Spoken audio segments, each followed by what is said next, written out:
I told you guys in my first sermon when we were doing our series, but for me, I always felt like I wasn't a very fearful person. I always felt like I was a pretty brave person, courageous person. I'm not, I felt like a man not being fear of anything. But I told you guys how after I had my son, it's like really echoey, huh? Is it echoey for you guys too?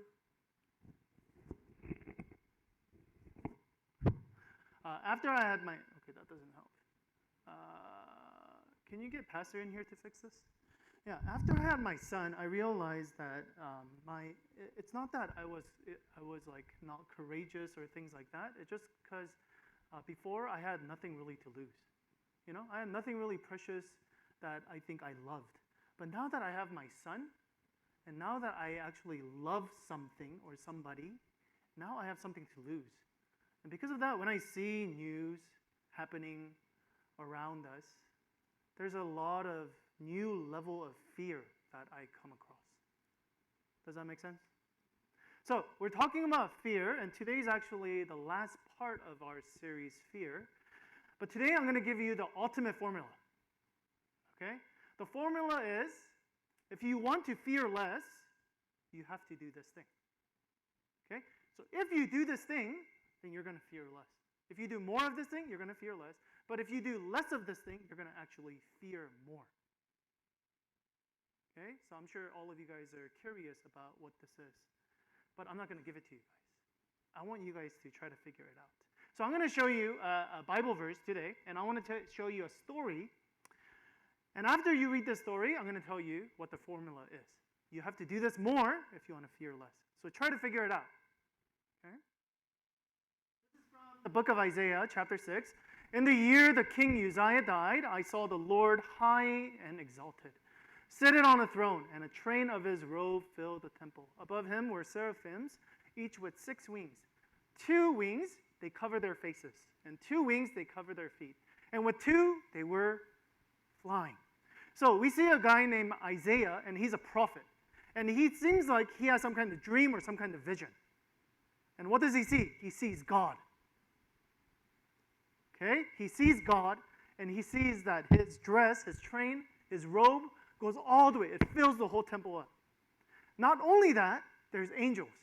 And it's kind of cute if you think about it, but it's like really scary if you think about it. Okay, I don't know how you're thinking about it.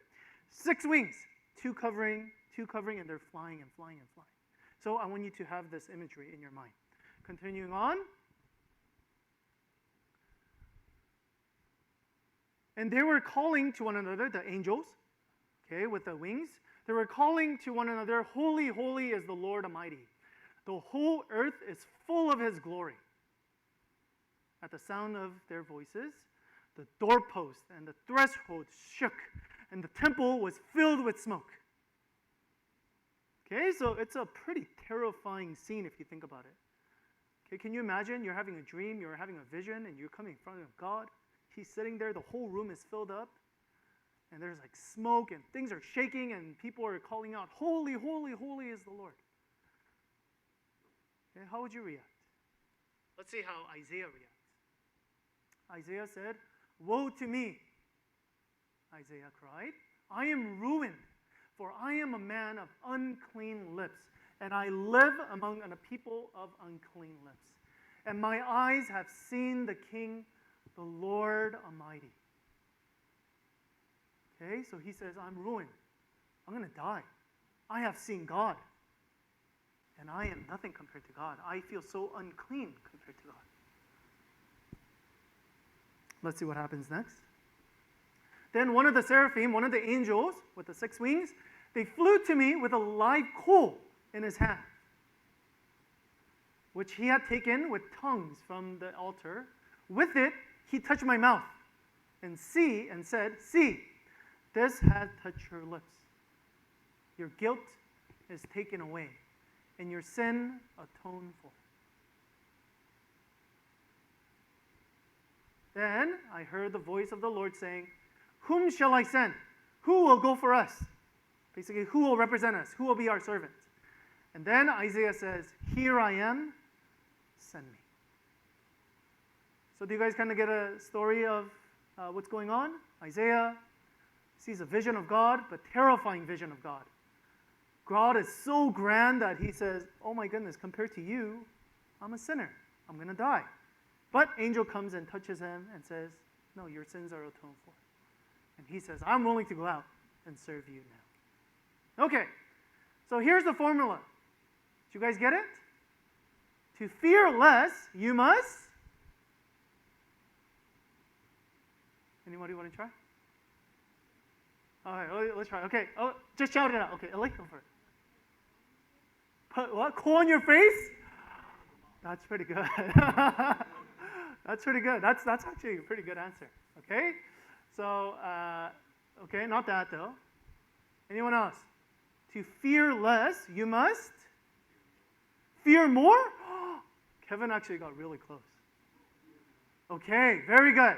Okay, that's it. Okay, to fear less, you must fear God. Okay. I know a lot of you guys are already thinking. Okay, I already know what you're thinking. Okay, number one, what you're thinking is, that doesn't even make sense. Because how can you fear something more and fear something less? If you fear something more, you're going to be more in fear. Okay, how can you fear God and fear less? That doesn't make sense. Okay, don't worry, we're going to get there. Okay, so we have to first understand this phrase. Because we see this throughout the Bible a lot, if you guys don't know. Okay, this idea of fearing God. I'll give you an example. The fear of the Lord is the beginning of wisdom. And understanding, knowledge of the Holy One is understanding. So it basically says, do you want to be wise? Okay, because the book of Proverbs is all about wisdom. It says, do you want to be wise? The beginning, the foundation, the fundamental idea is that you have to learn to fear God first. If you understand what it means to fear God, then you will have wisdom. So we see verses like this. And again, we look at that and we go, wait, that doesn't make sense. How would me fearing God give me wisdom? Okay? Now, we come across another Bible verse, and it seems very contradictory. Okay, I'm going to show you another Bible verse. There is no fear in love. Wait, what? You just told me to fear God. You were saying, wait. But perfect love drives out fear, because fear has to do with punishment. So the previous verse, it tells us God is love, and in him there is no fear. Okay, that's contradictory, because you're saying, on the one hand, you're saying we need to fear God. But on the other hand, you're saying God is love, and in love there is no fear. So which is it? And so a lot of us are confused. So hopefully I'll be able to explain this pretty well. So we're going to first talk about, okay, what does it mean when God tells us to fear God? Okay, what does fear in the Bible actually mean? So we have to understand, if this is more easily understood if we recognize that the Bible has two definitions of fear. Okay, the first definition of fear is right here. Okay, it's what most of us as Americans, we think of when we think of fear, which is what? Punishment, which is you're afraid of something, which is something negative. Does that make sense? So most of us, when we hear the word fear, we don't like it, because none of us like the word fear. So right here, it actually tells us, because fear has to do with punishment. So this is the first definition that the Bible uses when it comes to fear. It's to look inside. It's to look inside and say something. It's like beep, beep, beep, beep. Something is dangerous. Like I think I'm going to get hurt, or I think I'm going to get destroyed. So it's looking inwards and looking at the emotions and saying something is wrong. So that's the first type of fear. However, there is another type of fear. Okay, let's read some of them. The first one, and it's this. It's fear of the Lord. Fear of the Lord leads to life, and one rest content and untouched by trouble. So this obviously cannot mean fear of like punishment, right? Because if you're fear of punishment, are you going to have life? No, because of punishment, you feel like you're going to get destroyed. Does that make sense? So, and then it also says what? That you're going to rest content, untouched by trouble. Does that sound like the fear that we think of? No. Why? It's because there's a different definition to this fear. I'll give you a couple more. Happy, or it actually says blessed, But happy is the one who always trembles or fears before God. And it's the same exact word, fear of the Lord. Okay? I'll give you last one. Is there one more? One more. The fear of the Lord is a fountain of life, turning a person from the snare of death. So what do we know so far? We know that it's foundational for wisdom. If we want to know anything, we have to fear God. Second thing, it gives us life. It makes us content. And not only that, it is the fountain of life. So it cannot mean the fear that we're thinking of. It's not a negative thing. But this type of fear, it's actually a what? It's a life-giving thing. It's something that gives us wisdom. It's something that lifts us up, not brings us down. So what is this fear then? What is this fear of the Lord? Okay.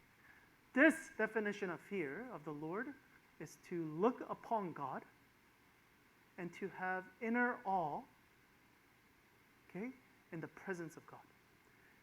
Okay, that's kind of complicated, so I'll make it even more simple. It's basically to look at God and to see how great and how big God is, and it's to see ourselves and to see how small and fragile we are. Another way to differentiate the first type of fear is to look inward. It's all my fears. I'm fear of me dying. I'm fear of me getting hurt. But the second kind of fear is not to look inward, but it's to look outward. It's to look at God. Okay? And to see not just God, just in God's form of whatever we think, but to see reality for who He is. Okay? It's to have an inner awe. So, a lot of people, because this word often becomes very distorted because we have such a negative view of the word fear, a lot of people instead they use the word respect. Okay? Respecting God. To revere, to have reverence for God. But again, those words are not complete either. And so that's why we continue to use this word fear. Because in English, it doesn't describe the Hebrew sense of this having this awe and this like, oh, I'm standing in front of something so big and yet so holy and so beautiful. Okay? But it's really to see, again, to see God for who He is. And if you see God for who He is, according to these verses, it's saying you're going to have wisdom. If you see God for who He is, then you're going to have rest. If you see God for who He is, you're going to have fountain of life. Okay, how does that happen? Okay, but before we go into that, I want to talk about why this is actually really, really difficult for us. Okay, for us. I'm talking about specifically in 2022. Most of us, okay, if you grew up in the church, most of us, and even if you didn't grow up in the church, we grew up with parents or grandparents that really try to install the fear of God in us. Okay? In a good way. However, they also did not just put the fear of God, they also put fear in us as well.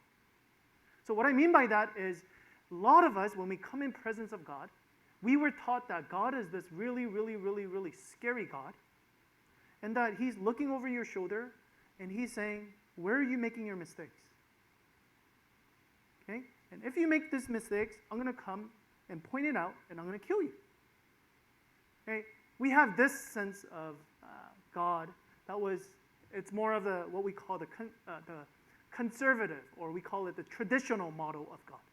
Okay, that was in the previous. So, a lot of, maybe some of our parents' generation, but especially I think our generation, we're like, no, we don't like that. And so we went totally from this negative end to the other extreme. And what do we do with the other extreme? We go, Jesus is my homie kind of approach. He's a friend. Okay? He's going to be there whenever so they actually coined the phrase.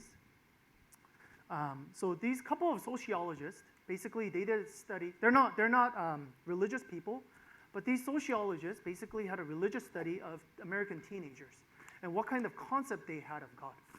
And they came up with a phrase called moralistic therapeutic deism. Okay, really, really difficult words here, right? Moralistic meaning God just wants you to be a good kid.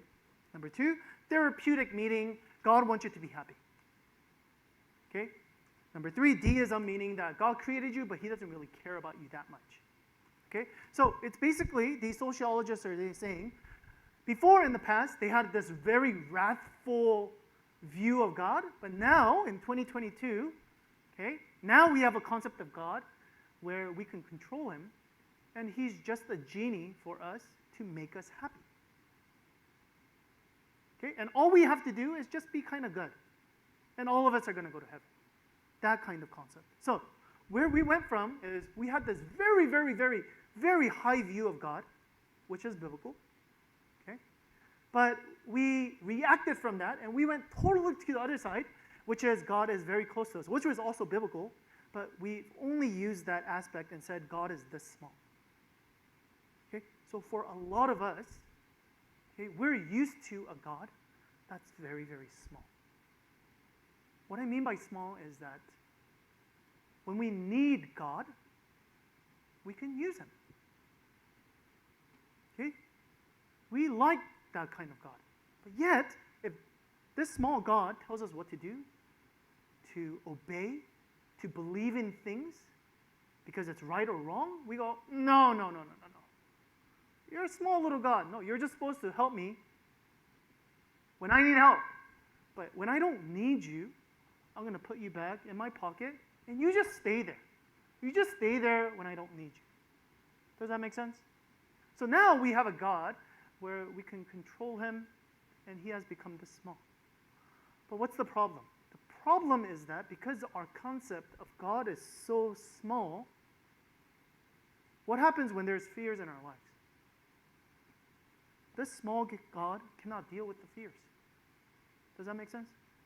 It makes us feel better, perhaps, but it never is able to deal with reality. Why? The reason why we are fearful is because the fear itself is bigger than us. But if God is smaller than us, how can this small God actually help us with our big fears? Does that make sense? It doesn't. And that's why a lot of us, we are religious. Some of us, we say we're Christians, we come to church, we believe in all these things, and yet, when we come in front of fear, when we are in fearful states, we don't fear less. Because why? Our conception of God is this small. Okay? So what I'm not saying is we have to swing all the way this way, nor we swing all the way this way. We need to have a middle ground where God is very, very, very high. And he is way beyond us. And yet, he is still willing to come down to our level as well. So it's holding on to these two things. Okay, but right now I'm trying to trying to push you guys more towards this way. Because I think just culturally we have come way too far. And we have minimized God way too small. Because of that, it doesn't solve stuff. It might make us feel better, but it doesn't solve anything. So let's go back. What's the formula? We said the formula was, if you want to fear less, you must fear God. And what I mean by, again, fearing God is to see God for who he is. That's exactly what we see with Isaiah. Right? You see what Isaiah didn't do? He didn't come in front of God and said, oh, hey, homie, how you doing? No, none of that. Okay? He comes in front of God and he sees the the magnificence of God. And he says, oh my goodness. Okay? Like this, I'm in presence of the living God. And I feel so unworthy. Okay? And this is how he sees him. And so that's what I'm talking about. In order for us to fear less, we need to have this true view of who God is. Not what you think God is, not what media portrays God as, not a God that feels comfortable or fits into your pocket, but we need to have a conception of God that is biblical, which is God who owns the whole universe. He created this whole universe. And yet at the same time, he comes down for us. That's the true view of God. That's the true view of reality.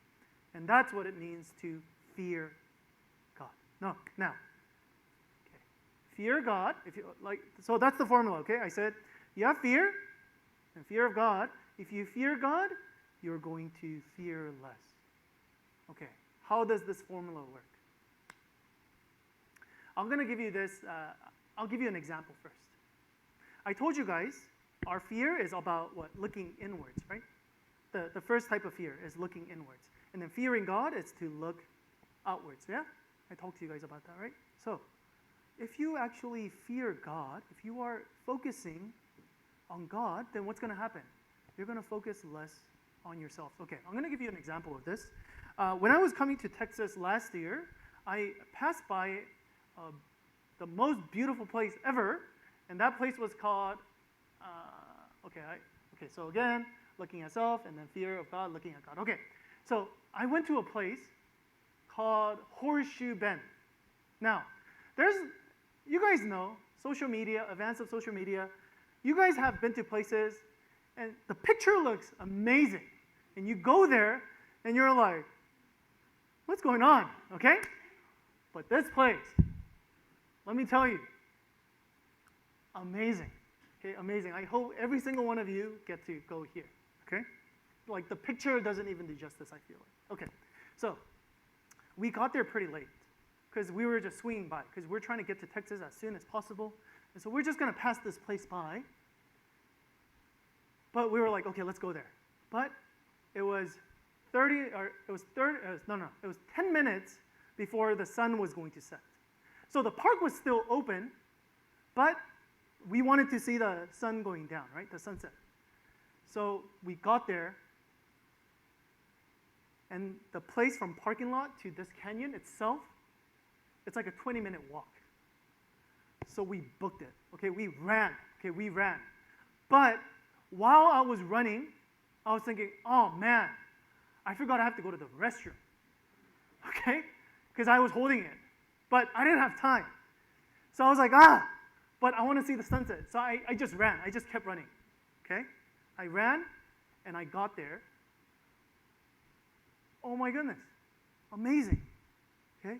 So we're taking selfies and stuff like that. It was amazing. Like, there's so many things, like spiritual lessons I learned by just being there. Okay? And then everybody was taking pictures. Everybody was like, oh my God, this is the best thing ever, and things like that. Okay. And then we came in, okay? And then we started to ride the car, and we went. Guess what? I still didn't go to the restroom. I had totally forgotten that I needed to pee. Okay? What happened? It's because I saw something so amazing that for like the next 10, 15 minutes basically, I had totally forgotten about myself. I saw something so big and so grand and something so magnificent that I didn't even think about my need. Okay? And this is the concept. If you fear God, if you see how big God is, then you don't see the fears that's within you. I'm going to give you another example. There's a scene in the Bible where Jesus is so tired. He's so tired because so many people are demanding. They want stuff from him. They want him to heal him. They want him to heal him. So for a couple days, it seems like he's just not resting at all. So Jesus says, okay, we need to get away from people. And with the disciples, they get on the boat. And they're going on a boat, and Jesus falls asleep because he's just so dead tired. There's a storm that happens. And again, these are fishermen. Okay, or not all of them, but a lot of the disciples, they're fishermen. So they've been through like squalls and like storms before. But they're freaking out. So if you know that if the fishermen are freaking out about a storm, then it's pretty darn serious. Okay? And what they say is really interesting. They wake up Jesus. They wake up Jesus. And do you know what they say? They say, you don't care about us. We're dying here. And you're just sleeping there and you don't care about us. And it's really interesting what Jesus says. Jesus doesn't say, oh, I care about you, don't worry, or things like that. After he calms the storm, do you know what he says? He says, how come you don't have any faith? Okay, so in the beginning, when I read that verse before, I'm like, Jesus is pretty insensitive right there. You know, he could have just said, like, don't worry, I got you, kind of a thing. But he says, where's the faith? And what I think he's saying is, don't you understand how great, how big I am? I created this world. That means I can control this storm. So that's why I'm not tripping out. I created the storm. You don't need to be scared of the storm. Why? Because I'm much bigger than the storm. Does that make sense? And I think that's what God is trying to tell us in our fears. Again, we fear a lot because we have a very small conception of God. But He's actually telling us, okay, have a bigger view of who God is. And if you have a bigger sense of who God is, you're going to fear much less. Some of you guys, now I'm going to give you more personal life examples. Okay? Some of us, including myself, we're fearful of what's going to come in the future. Okay? Maybe there's a lot of uncertainties. And so you feel very insecure because you don't know. You don't know what's going to happen. And we like to be in control. We like to know what's going to happen. But we don't know that. But God tells us, do not fear. Instead, fear me. Look at me. Because why? Because God says, even though you don't know what's going on, I know everything.